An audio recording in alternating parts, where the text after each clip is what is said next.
한국 사회로 지금 필요한 것이 아닌가 그런 생각이 들고요. 세상을 보는 따뜻한 시선, 정용실의 뉴스 브런치. 네, 정용실의 뉴스 브런치 듣고 계신 지금 시각 11시 31분입니다. 이번에는 시인의 시선으로 뉴스와 세상사 한 편의 시와 함께 또 들여다보겠습니다.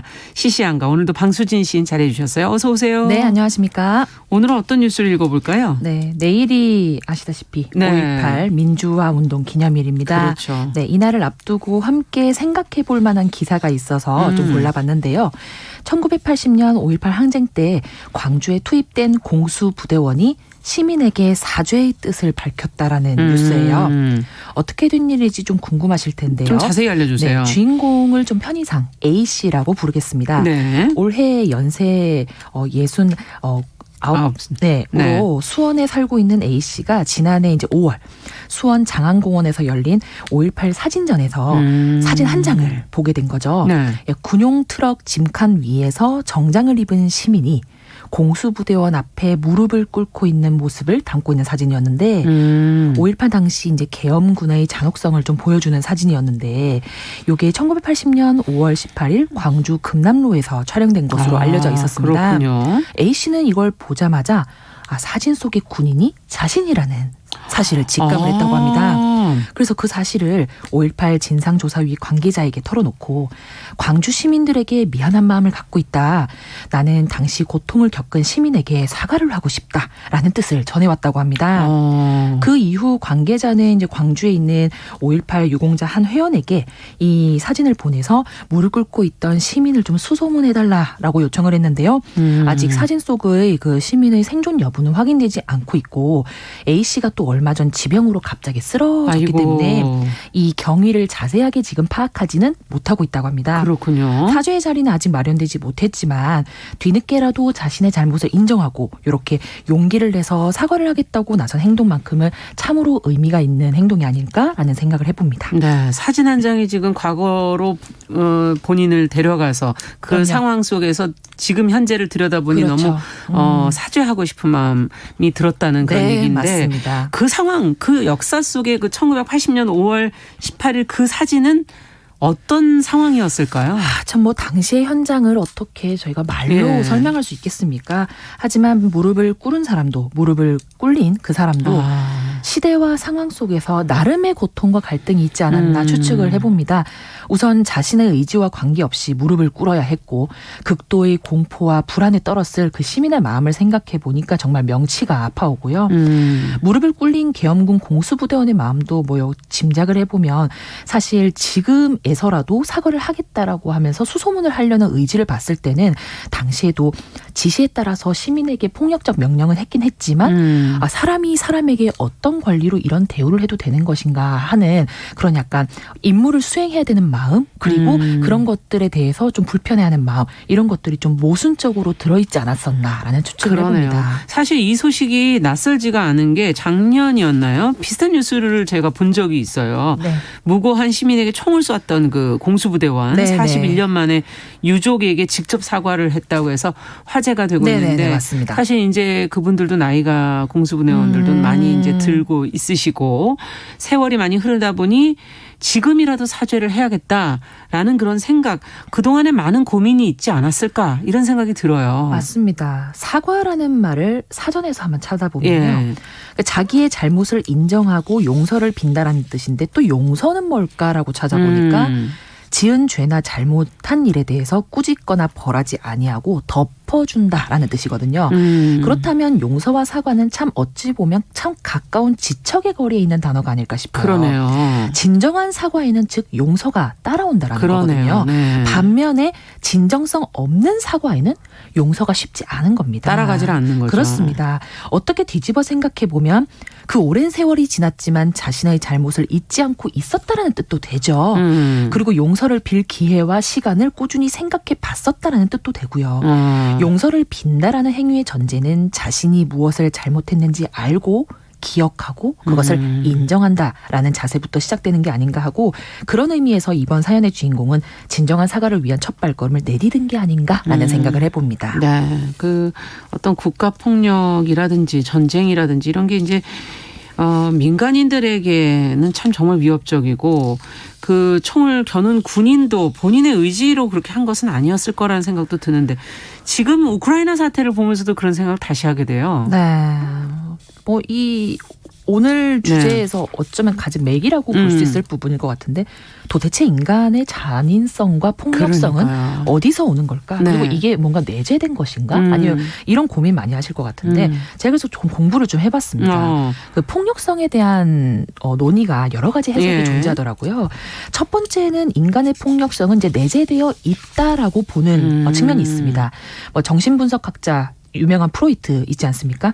인간의 무의식적인 파괴적 본능이 숨겨져 있다. 인간 내면에는 그렇게 보고 인간의 내면 한편에는 자신과 다른 사람을 좀 공격하고 파괴하고자 하는 속성이 있다라고 보기도 하고요.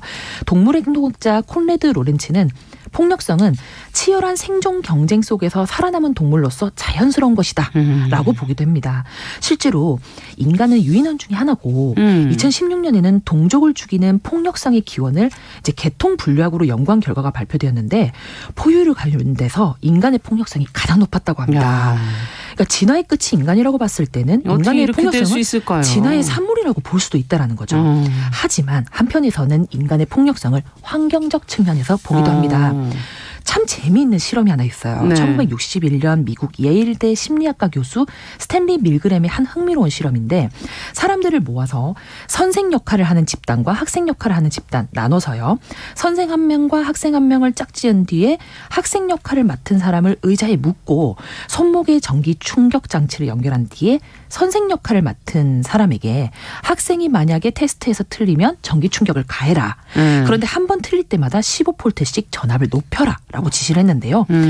학생 역할을 맡은 사람은 사실상은 실험팀의 일원이었습니다. 그래서 받으면 매우 괴로워하는 연기를 하도록 미리 되어 있었는데 450볼트까지 올리지는 않고 네. 실험 결과가 굉장히 놀라웠습니다. 왜요? 이 실험의 창시자인 밀그램은 실험 전만 해도 누가 이렇게 450볼트까지 올리겠냐라고 생각을 했었는데 그 전압을 높인 사람이 전체 참가자의 65%나 달했던 거죠. 반이 넘네요. 네. 더 충격적인 것은 이들 가운데 저 더 이상 이렇게 충격을 못 주겠어요라고 하고서 그만두겠다고 하거나 실험 관리자에게 무슨 이런 실험이 있습니까? 하고 항의한 사람이 단 한 명도 없었다는 겁니다. 이게 더 놀랍네요. 사람들이 좀 잔혹해질 수 있었다라고 본다면 이유가 뭘까라고 보면요. 첫째는 피험자를 실험 대상으로 간주할 수 있었던 그 환경적 요인. 그리고 둘째, 폭력 행위의 정당성을 부여해 줄 수 있는 권위적인 전문가가 옆에 있었다라는 거죠. 즉 인간의 본성이 아니라 사회에서 좀 학습을 통해서 획득한 거다. 속성이 또 폭력의 문제가 되는 것이 아닌가. 뭐 이런 생각도 해보고 그 프랑스 작가이자 언론인인 조르주 베르나노스의 참 그런 말이 있어요. 뭐 우리가 앞으로 이렇게 부당한 것을 계속 본다면은 그것은 오히려 부당한 명령에 대한 비굴한 순종을 하는 사람들의 수가 계속 늘어나기 때문이다. 이런 말을 한 적도 있습니다. 네. 정말 역사 속의 사건들을 이렇게 보면 우리 참 마음 아픈 사건들이 많았는데 그 안에 항상 사과가 언급이 되죠. 근데 항상 사과는 너무 늦게까지도 이루어지지 않는 경우들이 많고 아직까지도 예. 정말 사과를 한다면 어떻게 해야 될까? 진정한 사과라는 건 뭐라고 보십니까? 네. 뭐 계속 이렇게 반복되는 역사를 어떻게 바라봐야 되나 말씀이신 건데 역사를 하나의 인간으로 본다면요. 역사 속에서 인간의 삶이 그러하듯 그냥 역사 역시도 좀 숱한 실수와 잘못을 범하면서 살아가는 게 아닌가 싶습니다.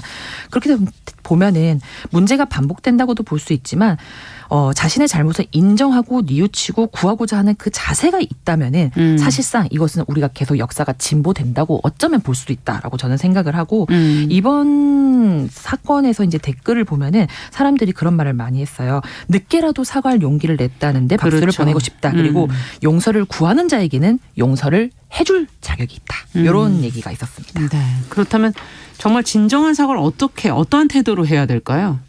저는 기사 작성의 육하 원칙이라고 혹시 들어보셨을 것 그렇죠. 같습니다. 예, 언제 어디서 누가 어떻게 왜인데 저는 그것을 사과의 육하 원칙이라고 봐야 된다 봅니다. 사과를 할 때는 내가 언제 어디서 너에게 어떤 식으로 내가 잘못을 했고 그것이 왜 잘못됐는지를 소상하게 밝힌 뒤에 그래서 내가 이러이러한 부분을 굉장히 미안해하고 있다라는 부분을 명확하게 밝혀주는 게 사과의 육하 원칙 그런 자세가 아닐까. 사과의 육하 원칙. 한번 정확하게 상황을 얘기해라. 네, 모호하게 그냥 미안해가 아니라 네, 정확하게 무엇이 어떻게 잘못되었는지를 그걸 내가 인지하고 있다라는 것을 보여주는 게 시작이 아닐까 싶어요. 그러네요. 자, 그렇다면 오늘 고른 시는 어떤 시인가요? 네, 오늘 사과, 용서 이런 이야기를 계속 해봤는데요. 달라이라마의 용서라는 책에 나오는 글귀 하나를 준비를 해봤는데요. 일부 읽어드리고 마저 말씀을 나누도록 하겠습니다.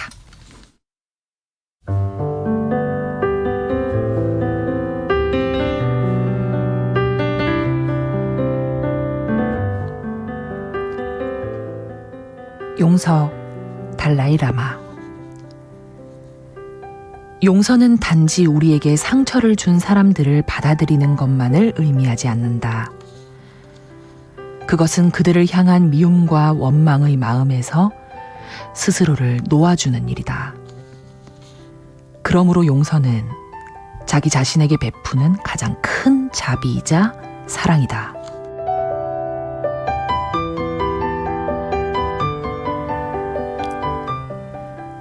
용서는 과거를 잊어버리라는 뜻이 아니다. 오히려 과거를 기억해야 한다. 과거의 고통이 양쪽 모두의 편협한 마음 때문에 일어났음을 자각해야 한다. 그러나 이제는 시간이 지났다. 우리는 더 지혜로워지고 성장했음을 느낀다.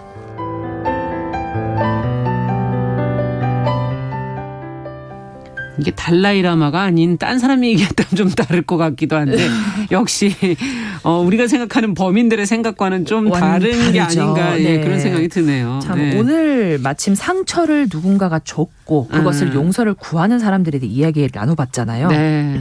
저는 이 작품을 읽기 전에는 솔직한 마음으로 용서가 타인을 위해서 그냥 내가 해주는 거라고 생각을 했습니다. 네. 그런데 이 달라이라마의 이 말이 제 머리를 정말 크게 한 대 때리는 것 같더라고요. 용서는 그들을 향한 미움과 원망의 마음에서 스스로를 놓아주는 일이다. 그러니까요. 누구는 그렇게 생각할지도 모르겠습니다. 뭐 그럼 다 없던 일로 해주란 얘기냐. 그런데 그게 아니죠. 달라이라마가 여기서 기억하라고 말을 그랬죠. 용서는 과거를 잊어버리라는 게 아니라 오히려 더 기억하라는 것이다. 네. 그 시간을 통해서 우리가 더 지혜롭게 성장하고 있다는 것을 믿어야 한다. 뭐 위안부 등 우리 역사에서 반드시 깊은 사과를 받아야 할 일은 적지 않게 아직도 존재합니다. 그리고 뭐 그들의 만행이 우리를 성장시켰다 이렇게 보기는 어렵지만 맞아요. 달라이라마는 그럼에도 불구하고 고통보다 그 역사보다 더 중요한 건 자신을 향한 사랑과 자비라는 말을 해주고 싶었던 것 같습니다. 그 용서를 통해서 미움과 원망의 마음에서 좀 스스로를 놓여주고 우리 앞에 놓여진 시간을 이제 앞으로 미래를 향해 내일을 향해 그리고 희망을 향해 쓰는 자세 역시 못지않게 중요하지 않나라는 걸 역설한 게 아닌가 싶은데요. 용서는 진심 어린 사과로 구할 수 있지만 네. 진정한 용서는 타인을 위한 것이 아니라 나를 위한 것이다라는 이 한마디 문장을 여러분들과 좀 나누면서 네. 오늘 말씀 마무리해보는 게 어떨까 싶습니다. 네. 자, 시시한가 오늘 방수진 시인과 함께 용서와 사과의 의미 살펴봤습니다. 말씀 잘 들었습니다. 네, 감사합니다.